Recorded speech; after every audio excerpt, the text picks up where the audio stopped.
Gosto muito do que estás a ouvir. A propósito, desculpa lá estar a interromper, mas já és cliente Iberdrola? Como não? Então tens de ouvir antes isto. Quem fica na Iberdrola ganha mais. Descontos, vantagens, ofertas e só por aderir ganha 100 euros. Se a poupança e a energia verde também são música para os teus ouvidos, liga 800 500 500. Iberdrola.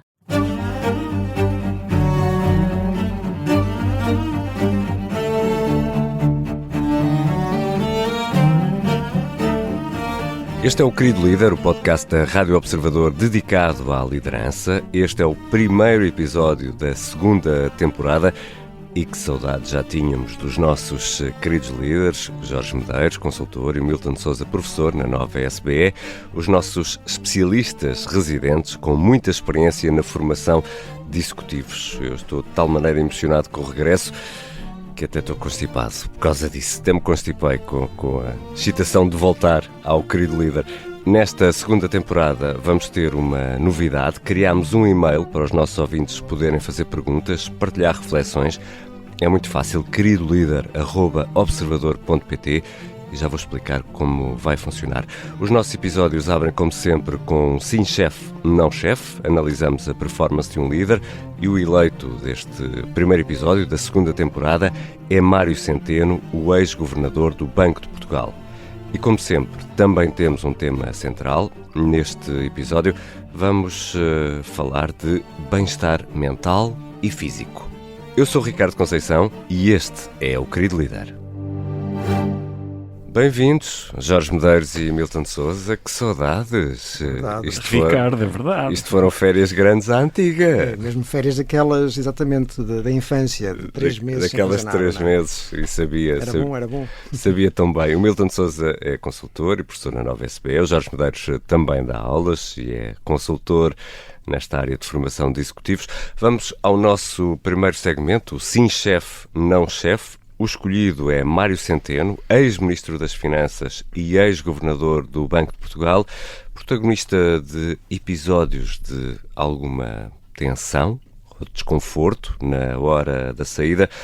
Milton, Mário Centeno é um técnico de elevada reputação, terá mesmo grande competência, provas dadas, o Ronaldo das Finanças, como me chamou o Sr. Schäuble, mas terá alguma dificuldade em lidar com aquela coisa que é o sair de cena. Sim, desde logo aqui uma nota que todas as minhas reflexões agora nada têm a ver com a sua competência técnica enquanto economista. Sim, nós usamos isto como desculpa para falar Claro, sobre liderança, não é? Eu não vou comentar de todo o conteúdo do seu mandato, tem muito mais a ver com a forma como os líderes podem e devem sair de cena, como tu disseste, que acho que é muito importante ter isso em conta, até por causa da posição institucional que ele tem e a importância da instituição do Banco de Portugal. Eu julgo que era particularmente ainda mais relevante. Portanto, aquela despedida não foi de todo a mais bem conseguida. Desde logo há uma nota que eu achei particularmente interessante, que até pode ser, de alguma medida, indicador de uma certa abordagem enquanto líder. Foi aquela carta geográfica de autoelogio, a dizer tudo aquilo que fez e que não fez, e que a deixar quase que um marco histórico pessoal que ficou lavrado em ata. Sim, que não acho que seja a melhor forma de sair. Eu acho que uma boa despedida deve sobretudo valorizar aquilo que a instituição e a organização conseguiu, até para garantir a sua sustentabilidade a longo prazo. O Adam Grant já dizia que quando os líderes falam muito de si próprios e entram nestes exercícios de autoelogio, pode indicar um certo egocentrismo na sua abordagem enquanto líderes, o que não é de todo, acho que, a melhor forma de dar os sinais enquanto líder. Então já volto a ti para perceber se é um sim chefe ou não chefe. Certo. Jorge, concordas com o Milton? É um sinal de o não saber sair de cena. Vou dar uma perspectiva diferente. Vou corroborar uma das coisas que o Milton disse muito bem. Quer dizer, eu nem sequer acho que nenhum de nós aqui tem competência técnica para avaliar. Não é esse o tema. Felizmente. Felizmente, mas acho que há aqui outro ponto. Se for verdade, terá sido o primeiro governador de Portugal a emitir pareceres não em nome do Banco de Portugal, mas com a assinatura própria. Portanto, eu tentei confirmar. Se isto for verdade, não é um sinal particularmente inspirador e vai ao encontro do que o Milton estava a dizer, que pode ser revelador aqui de alguma preocupação com o ego. Agora, a ideia do sair de cena, e o tema aqui não é o Mário Centeno, se bem percebemos, um dos temas não teria sido o recusar-se a sair do Banco de Portugal, teria sido alguma frustração por querer continuar no Banco de Portugal, mas não o terem passado de diretor adjunto a adjunto. E, portanto, terá sido essa cena. Não faço a menor ideia se esta é a motivação, se há mais outras motivações, mas o meu tema é por que razão é que um líder não poderá aceitar uma posição hierarquicamente inferior numa organização. E há aqui um tema muito grande na área da gestão, não tem ainda muita solidez, mas já começa a haver alguma conceptualização, que é o tema do downshifting. E aqui o tema do downshifting é quando nós fazemos uma escolha voluntária para termos menos responsabilidade, menos afazeres e eventualmente uma posição menor, obviamente acompanhada de uma redução dos benefícios, mas para ter maior, e não é inocente esta minha intervenção, bem-estar. Okay? E, portanto, se for esse o tema, não vejo nenhum problema, a não ser, e aqui concordo também com o Milton, a posição institucional e o que parece ser, à falta de uma melhor palavra, uma manifestação pouco coerente com a maturidade que o cargo exige. Mas, Milton, este descer um nível não é fácil nem para a pessoa e muitas vezes para as organizações que se coíbem de propor isto, precisamente porque soa a despromoção, soa a castigo. Claro. Mas devíamos olhar para isto de outra forma? Eu julgo que também tem muito a ver com como é que cada um assume o seu papel enquanto líder. Não é? Eu acho que nestas posições que têm uma missão social extremamente relevante e forte, a pessoa não é o líder, está como líder entre os pares até chegar ao fim do seu mandato e depois tem que ter essa hombridade e esse reconhecimento que tem que passar a pasta, não é? E isso assume ainda uma maior responsabilidade na forma como se despede também, porque eu não quero criar condições de instabilidade dentro da estrutura por causa desse processo, não é? E, portanto, acho que isto pode levantar algumas red flags, né? umas bandeiras vermelhas aqui sobre até que ponto é que institucionalmente, em termos de governance, a forma como é feita a sucessão e a passagem de pasta neste tipo de cargos tem suficiente transparência e cuidado para evitar este ciclo vicioso interno, né, em que eles se nomeiam a si próprios e depois fica tudo entre portas, numa função que é pública, que tem que ter a sua descrição, obviamente. Eu acho que devia ser mais cuidadoso na forma como é feito esse processo. Eu ia aqui pensei e tomei aqui uma nota do vive-se pela espada e morre-se pela espada. E às vezes nós entramos e a liderança entra num tipo de jogo, sabendo muitas vezes quais são as regras e como o jogo se joga, mas quando o tabuleiro se vira tem mais dificuldade. Isto é natural, obviamente, mas eu lembro-me que quando o Mário Centeno transitou para o Banco de Portugal, foi uma transição pouco ortodoxa. E, portanto, se foi uma transição pouco ortodoxa e se o tema agora é o da não recondução para um segundo mandato, eu não tenho resposta, mas tenho uma pergunta. E se, por exemplo, o nome dele tivesse efetivamente sido não só ventilado para candidato a primeiro-ministro, como a escolha do partido para primeiro-ministro? A minha pergunta é, será que o Mário Centeno quereria ser reconduzido um segundo mandato porque essa é a tradição e ele não a quereria quebrar? Ou, se fosse essa a opção, ele sairia do Banco de Portugal porque para ele seria mais interessante ser primeiro-ministro? Vamos ao sim chefe, não chefe, Milton? Eu diria, naquilo que é o seu mandato, tudo aparenta indicar que foi um sim chefe, naquilo que foi esta fase final, sobretudo, eu diria que é um não chefe. Jorge? A forma como saiu intempestivamente, ou terá saído intempestivamente da sala quando a votação não foi a favor dele e o ter cancelado o almoço, do ponto de vista emocional, é absolutamente compreensível, mas... Ele terá saído da sala para a votação. E bem. E que resultou num empate, 3-3, mas depois terá cancelado o almoço. Isso.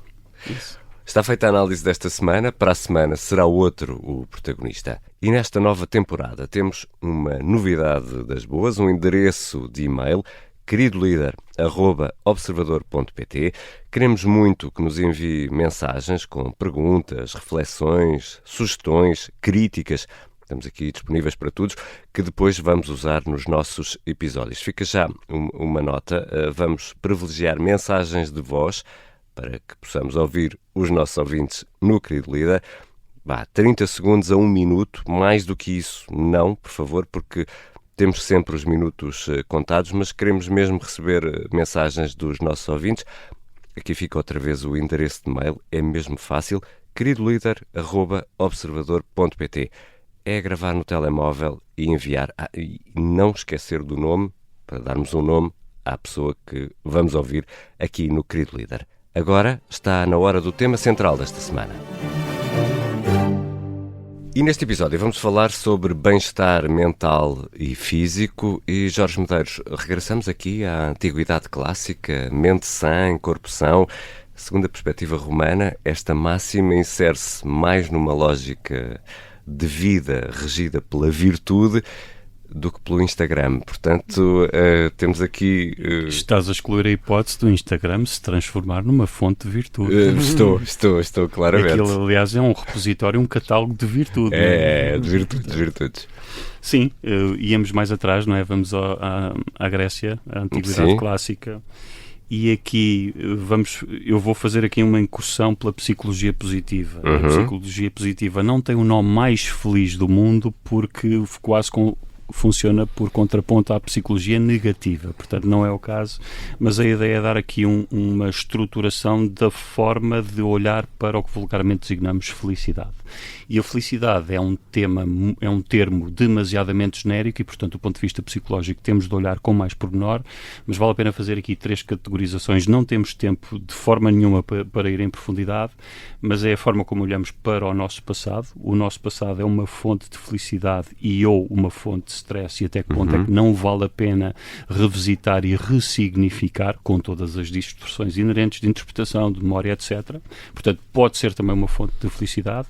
No momento presente temos várias fontes de felicidade, desde o que chamamos prazer, o chocolate, ou, por exemplo, no trabalho, e aqui entramos mais na liderança, o fluxo, que é esta capacidade que nós temos de olhar para tarefas e embrenharmos-nos em tarefas que são um equilíbrio entre as nossas competências e a exigência da tarefa. Se a tarefa for demasiadamente fácil para as nossas competências, corremos o risco de cair no aborrecimento. E se a exigência for demasiada, entramos ali naquela zona de stress. Obviamente isto não é estático. O fluxo deve ser nós desenvolvermos-nos continuamente, embrenhados a desenvolver várias competências, mas é dinâmico. Portanto, devemos estar sempre a roçar ali ligeiramente a zona de desconforto.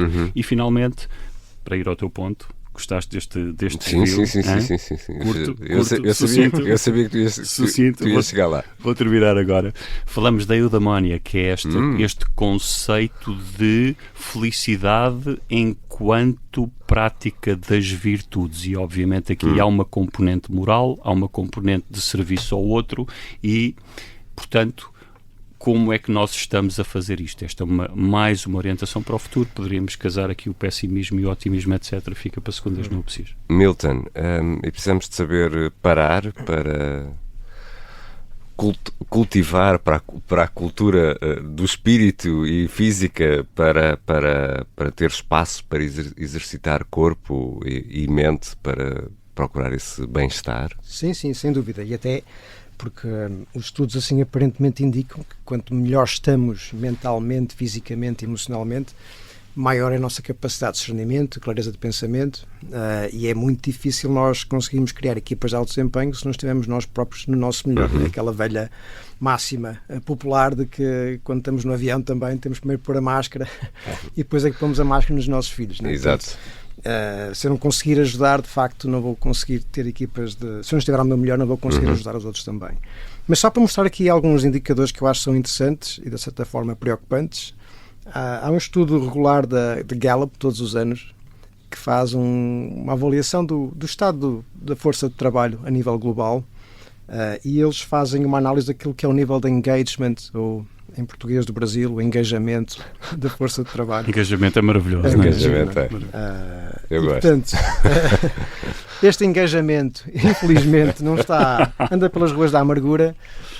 Os valores, tipicamente, em termos de a percentagem de pessoas que se dizem engaged no trabalho. Quando falamos de engagement, tipicamente falamos de 3 variáveis, que é vigor, as pessoas sentirem ter energia e vontade, compromisso, ou seja, sentirem que aquilo que fazem tem valor e tem significado, e por fim estarem absorvidas com as suas tarefas, estão naquele estado de flow, como costumamos dizer. E os valores aparentemente indicam que tipicamente, em média, os níveis de engagement das organizações é à volta dos 30%. Isso é baixo, não é? É baixíssimo, ou seja, 70% das pessoas estão desengajadas. Ainda mais grave, 17% estão tipicamente ativamente disengaged. O que é que isto quer dizer? Quiet quitting, a boicotar o trabalho, a fazer tudo para que corra mal. Não só não estão, como não querem estar. Como não querem estar e querem prejudicar. E quando falamos dos valores deste ano, passou, 2024, o estudo mais recente aponta para valores ainda mais graves, estamos a falar de 21% de nível de engagement. E ao nível da gestão, os gestores, não é surpresa, os níveis situam-se em torno dos 27%. Portanto, 1 em cada 3, 4 gestores, apenas 1 em cada 3 ou 4 gestores é que gosta do que faz e sente-se bem com o que faz. É realmente preocupante. Portanto, lá em casa, quem está a ouvir ou no carro, se calhar deem uma folga ao vosso gestor, porque provavelmente não está a passar um bom dia. E isto é de facto muito preocupante. Como é que está a volta a isso? É complicado. Só para dar mais uma nota, os estudos mostram que, em termos de percas económicas a nível global, estamos a falar de cerca de 10 trilhões de dólares que isto implica em termos de percas. Mas o que os estudos também mostram, que é muito interessante, é que não tem que ser assim. As organizações conseguem elevar estes números, sobretudo se apostarem em 3 coisas. Capacitar os gestores com ferramentas, formação, leadership development, muito uma aposta naquilo que são competências de coaching e no coaching, no acompanhamento do dia-a-dia destes gestores, porque não é uma vida fácil, e well-being, uma aposta séria em well-being, ou seja, no bem-estar físico e mental destes gestores, para que depois consigam transmitir esse bem-estar também para as suas equipas. Vamos ter de fechar este tema, Jorge. É nota rápida, Milton. Obviamente temos de falar para os nossos leitores. Estamos a falar mais uma vez de correlações. No campo da felicidade há alguns estudos experimentais no sentido de ver o que é que podemos fazer para melhorar a felicidade, mas ainda são relativamente frágeis. Era esta só a minha nota. Vamos de certeza voltar a este tema mais à frente, noutro episódio do Querido Líder. Estes conselhos dos nossos especialistas em formação de executivos, Jorge Medeiros e Milton de Sousa, valem ouro. E é com estes conselhos que fechamos este primeiro episódio da semana do Querido Líder. Na quinta-feira vamos publicar a conversa com a convidada desta semana, Ana Bispo Ramires, fundadora e coordenadora científica do GAP, o Grupo de Atuação em Psicologia e Performance. São mais de 25 anos de experiência no apoio a atletas de alta competição, também no mundo do trabalho e das organizações. Aqui fica um aperitivo da conversa. Eles pedem o que quiserem. Aquilo que nós fazemos é ligar as pessoas à corrente outra vez. Tipo, anda cá e vamos lá reconectar-te com aquilo que é o teu projeto de vida e a tua ligação. Porque na realidade o que nós sentimos é que as pessoas estão completamente fora de si, muito pouco centradas em si próprias. E portanto, se isto é verdade do ponto de vista do colaborador, imaginem nas lideranças, não é?